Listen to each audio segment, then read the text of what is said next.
Educational creativity চ্যানেলে সকলকে স্বাগত। ডব্লিউবিসিএসএসসির একটি মামলাকে কেন্দ্র করে কিছু কথা আপনাদের অবশ্যই বলতে হয় এবং মামলাটি কিসের উপরে ভিত্তি করে সেই বিষয়টিও আপনাদের সঙ্গে তুলে ধরবো। মানে এখানে একটি কৌতুকজনক বিষয় রয়েছে। কৌতুকজনক বিষয় কেন বলবো? এখানে বঞ্চিত ক্যান্ডিডেটরা সাফার করছে, তারপরেও ভগবান বিচারপতি যা বলবেন তাই মেনে নিতে হবে। কোনোভাবে এসএসসির এই মামলা থেকে সমস্ত বিচারপতি উতরাতে চাইছেন। এসএসসির পুরোটাই ভুল এখানে আমরা বুঝতে পারছি, তারপরেও তারা কোনো পরিস্থিতিতে মানতে চাইছেন না। এই যে মামলাটা আপনারা দেখতে পাচ্ছেন, এই ধরনের মামলা নিয়ে গতদিন প্রায় 2.5 ঘন্টা 3 ঘন্টার উপরেও শুনানি হয়। এই বিস্তারিত আলোচনা হয় এটা নিয়ে, প্রায় 2 ঘন্টা 2.5 ঘন্টা শুনানি হয়। সেখানে জাস্টিস ঋতব্রত কুমার মিত্রর বেঞ্চে এই মামলা যায়, কিন্তু উনি মামলাগুলো বিস্তারিত শুনছেন, শুনে অর্ডারটি এমনভাবে দিচ্ছেন হয়তো অনেক ক্যান্ডিডেটের ভাগ্য বা ভবিষ্যৎ এর উপরে নির্ভর করছে। কিন্তু কিছু ক্যান্ডিডেট সাফার করছে কমিশনের ভুলের জন্য, সেটা বিচারপতি ধরছেন না বা বুঝছেন না। কী কারণে বুঝছেন না? যে এখন যদি এই জলঘোলা করি তাহলে আমার উপরে মাথার উপরে প্রচুর দায়িত্ব পড়বে, কোনো রকম এসএসসির দায়িত্বটা আমার ছাড়তে হবে, কারণ এরা 31শে ডিসেম্বরের মধ্যে নিয়োগ শেষ করতে হবে, ইত্যাদি ইত্যাদি বিষয়। চাইলে বিচারপতি শুনে এটা নিষ্পত্তি খুব তাড়াতাড়ি করতে পারে। চলুন আমরা বিষয়টি দেখে নিই।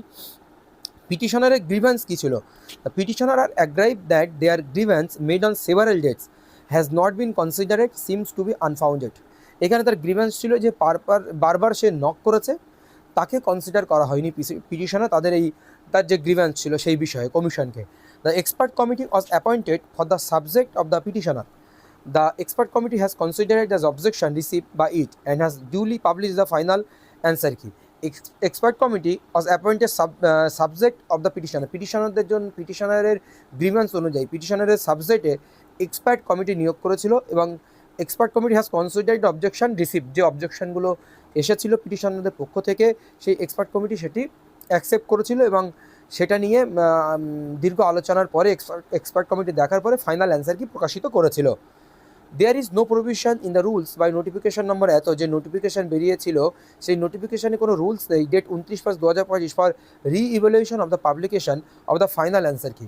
ফাইনাল অ্যান্সার কি প্রকাশিত হওয়ার পরে সেটা নিয়ে রি-ইভ্যালুয়েট করার কোনো প্রভিশন কিন্তু সেই রুলসে বলা নেই বা সেই নিয়োগ প্রসেসিংয়ে বলা নেই।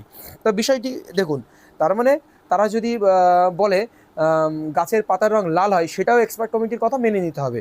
এরকম একটি বিষয় এখানে বোঝাচ্ছে। Decision of the expert committee is final and binding. Expert committee decision final and binding. The result was published sometime in November 2025. Result 2025 November published হচ্ছে। There is no reason to cause a fresh re-evaluation at this belated stage.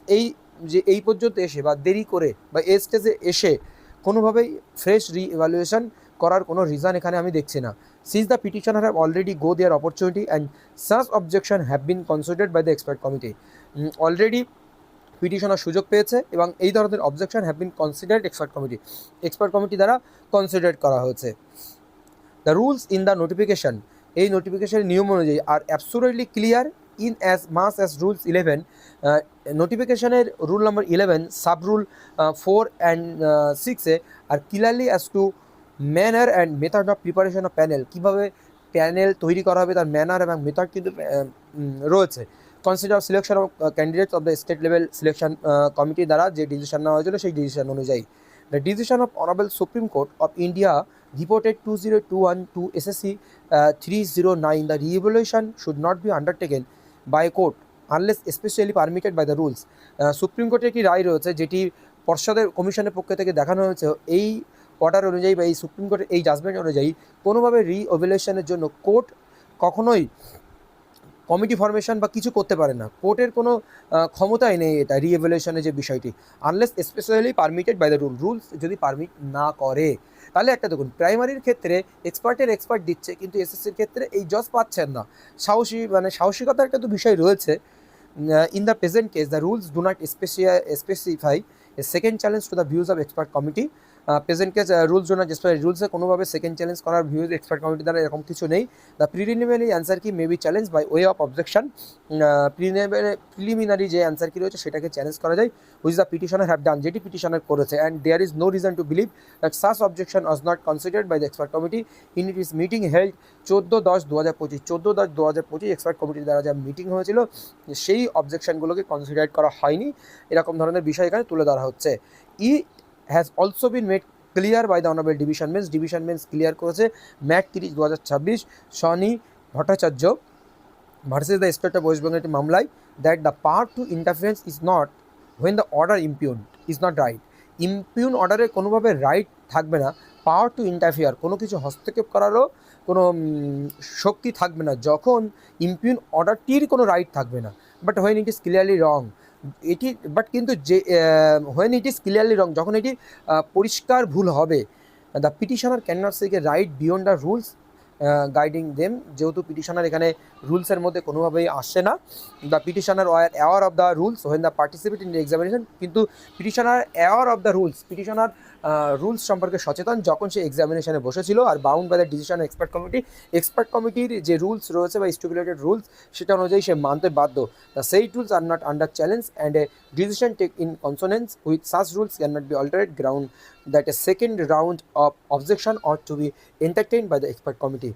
Any interference at this stage causing a re-evaluation of the petitioner will disrupt the entire process undertaken pursuant to the SLST and will cause irreparable harm and prejudice to lack of other candidates who have been successfully and awaiting appointments and considered in the counseling rounds.